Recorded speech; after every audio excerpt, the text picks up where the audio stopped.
Nous sommes bombardés d'informations. Ça va des premières notifications du matin au JT du soir, en passant par les fils d'actualité des réseaux qui rythment nos vies.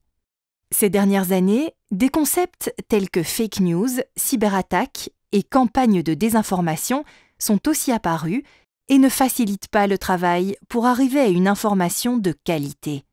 Malgré tout, une information vérifiée et de sources sûres reste essentielle. Quel est le trajet d'une telle info?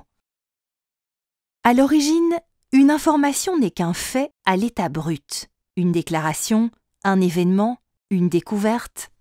Il est primordial, pour qu'un fait devienne une information, que la source soit identifiée, mais surtout crédible.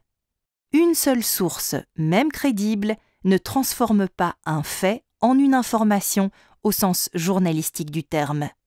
La vérification est indispensable pour que le fait devienne une info. Lorsqu'un fait est confirmé, les journalistes doivent expliquer dans quelles circonstances se situe le fait pour bien informer le public. Le tableau doit être complet pour que chaque détail prenne son sens. Vient ensuite le travail de perspective. Pour envisager les diverses perspectives, les journalistes vérifient la motivation de la source. Avait-elle une volonté de communiquer? Était-ce spontané?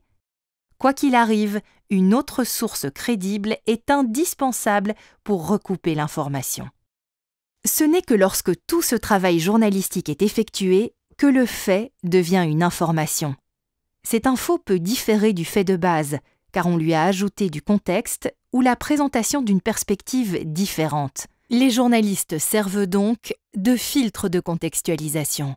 L'info est enfin publiée via différents canaux, agences de presse, médias audiovisuels, réseaux, où il faut aussi composer avec des éléments susceptibles de brouiller l'info, car les publicités, propagandes et fake news ont un contact direct, voire plus direct, avec le citoyen. Le trajet de l'information vérifiée est donc plus long que celui d'un élément de désinformation brute et sans filtre. L'info est parfois noyée dans un flot d'éléments perturbateurs, mais elle reste essentielle. Ce n'est qu'avec des informations objectives, vérifiées et vérifiables qu'un débat d'idées constructif est possible.